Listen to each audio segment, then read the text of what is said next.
खुदा की मार नहीं तो और क्या है।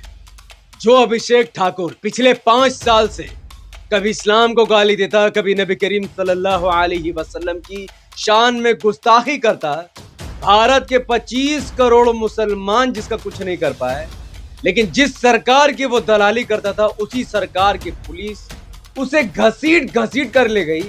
जैसे एक पागल कुत्ते को ले जाया जाता, तो इसे खुदा के मार नहीं तो और क्या कहते हैं। हाँ, हम सब रसूलुल्लाह सल्लल्लाहु अलैहि वसल्लम के मानने वाले हैं और हमारा दिल हमारे नबी सल्लल्लाहु अलैहि वसल्लम के लिए धड़कता है, जिन्होंने आदेश दिया है कि भूखे को खाना खिलाओ, प्यासे को पानी पिलाओ, अपने पड़ोसी की हिफाजत करो, किसी का धर्म देखने की जरूरत नहीं। इसके बावजूद भी मैं कहता हूं कि अभिषेक ठाकुर के साथ दिल्ली पुलिस ने गलत किया और दिल्ली के जंतर मंतर में जितने लोग प्रोटेस्ट कर रहे थे उन पर लाठीचार्ज करके दिल्ली पुलिस ने गलत किया। क्या है पूरा मामला, वीडियो को अंत तक देखिए। उससे पहले अस्सलाम वालेकुम व रहमतुल्लाहि व बरकातहू। अल्लाह के नाम से शुरू जो बड़ा मेहरबान और निहायत रहम करने वाला है। मैं हूं मोहम्मद हफीज अंसारी और आप देख रहे हैं the political. 23 August 2026 Bharatiya Janata party को वोट करने वाले बीजेपी के कोर वोटर सवर्ण समाज, हिंदू समाज, उच्च जाति के हिंदू समाज जंतर मंतर पहुंचे थे विरोध करने के लिए। उनका विरोध किस बात पर था?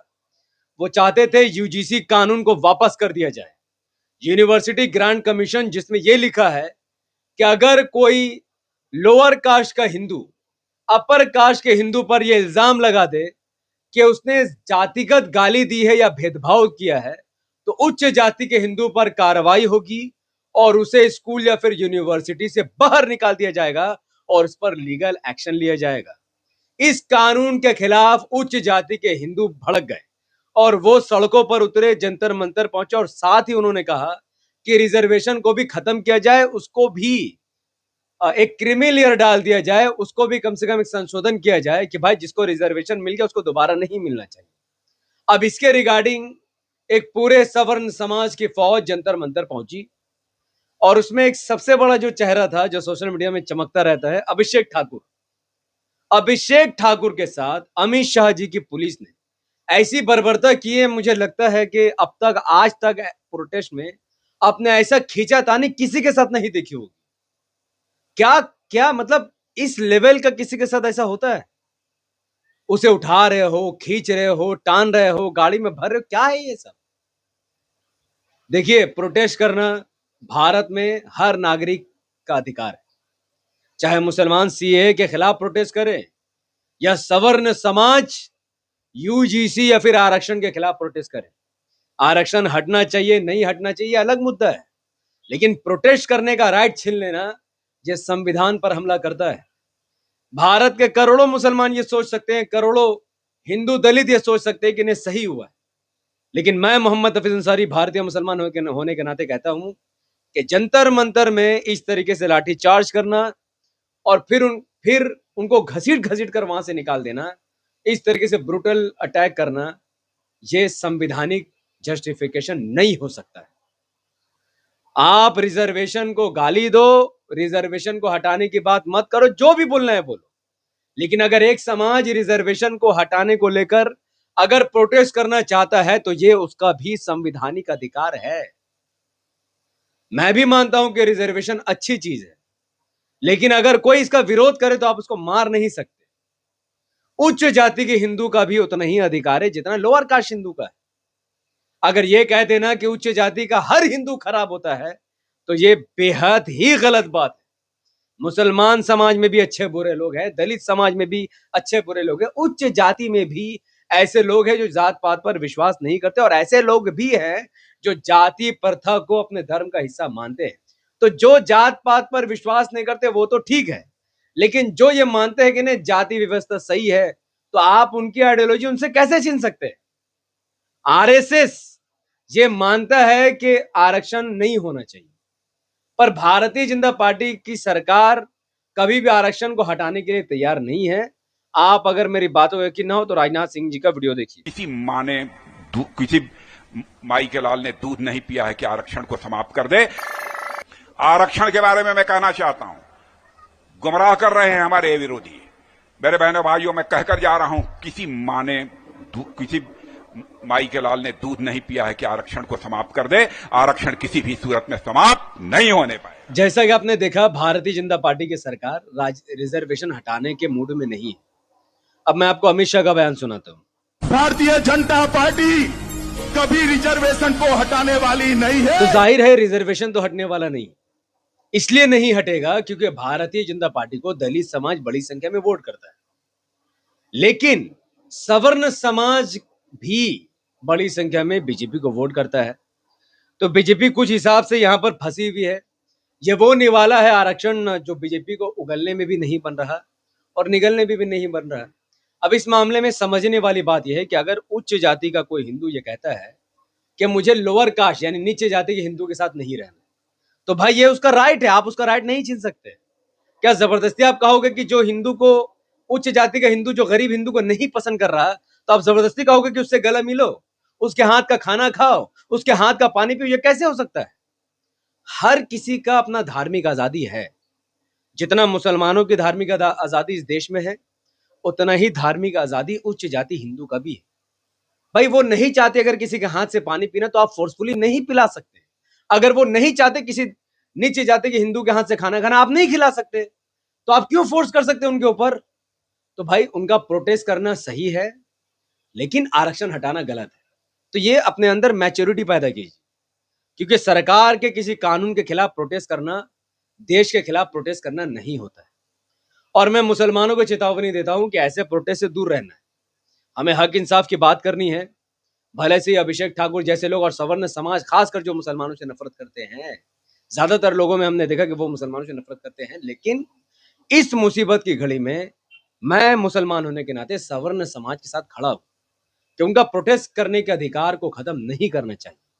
हाँ, वहां पर 144 लागू था, पुलिस ने एनओसी नहीं दिया था, तो भाई आपने एनओसी क्यों नहीं दिया?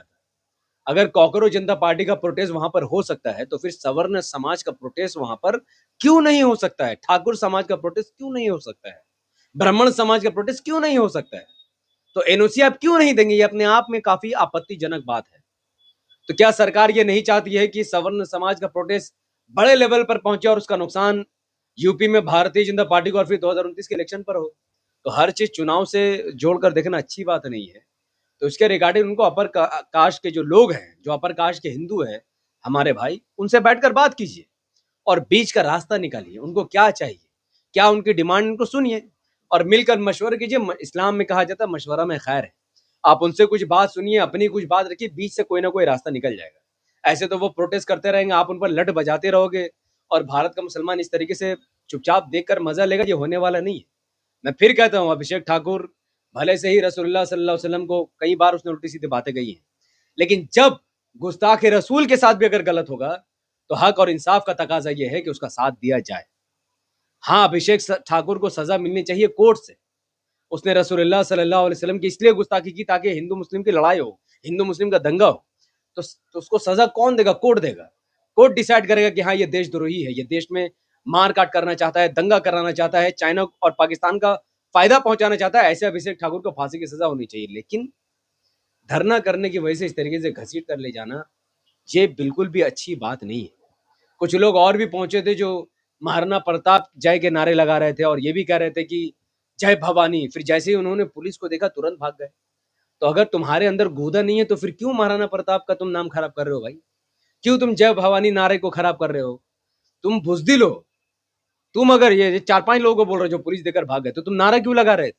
तुम क्यों सनातन धर्म को बदनाम करने पे तुले हुए हो और क्यों हिंदू समाज को बदनाम करने पे तुले? हिंदू समाज कभी पीठ नहीं दिखाता है। तो अगर पीठ दिखाना है तो फिर धार्मिक नारे तुम्हें नहीं लगानी चाहिए। अब अगर किसी मुसलमान को लगता है कि नहीं, इससे सरकार गिर जाएगी, वीडियो देखिए। मैं कितना ही लाठीचार्ज झेल लूं, I want to tell it to the people, मैं वोट बीजेपी को ही दूंगा, वोट योगी को ही रहेगा। वोट बीजेपी को ही देने वाले। तो यूपी इलेक्शन हो या 2029 का इलेक्शन हो, पुलिस इनको कूटते रहेगी, मारते रहेगी, पर वोट बीजेपी को ही देंगे। इसका रीजन ये है कि ये सवर्ण समाज Congress, RJD, JDU, SP, BSP को वोट नहीं देता है, ना के बराबर। और इन्होंने तमाम पार्टियों का बहिष्कार करके उनको मुल्लों की पार्टी घोषित करके रखा है। एक पार्टी के पास ये लोग हैं और उसका नाम है बीजेपी। अब बीजेपी को भी वोट नहीं करेंगे तो फिर इनकी सुनेगा कौन? इसीलिए सरकार नहीं गिरने वाली। तो मुसलमानों, जिनका एकदम मिशन बना हुआ कि बीजेपी सरकार गिराना है, रे भाई अपना कामकाज में ध्यान दो, प्रॉपर्टी खरीदो, खाना पीना अच्छा खाओ, दीन इस्लाम की तबलीग करो। ये सब चोचला छोड़ दो कि सरकार गिरेगा आप मजा लेंगे, छोड़ दो। हिंदू सरकार लाए हैं, हिंदू ही सरकार गिराएगा। हिंदू ही को ठेका दे के रखो देश बचाने का। मुसलमानों के पास देश बचाने का कोई ठेका नहीं है, ना ही कोई पावर है।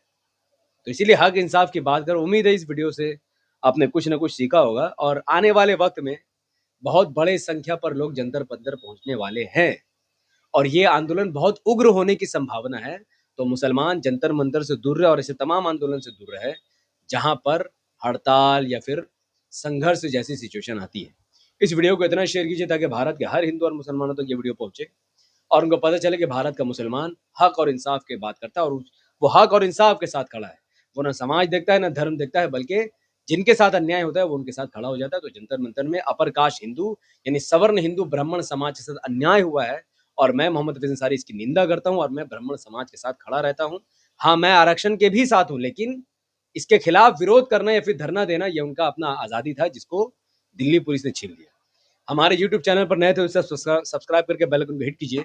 अगर आप सब इस वीडियो को हमारे फेसबुक पे द पॉडकास्ट पर देख रहे हैं, लाइक और फॉलो करके 5 बड़े ग्रुप पर शेयर कीजिए।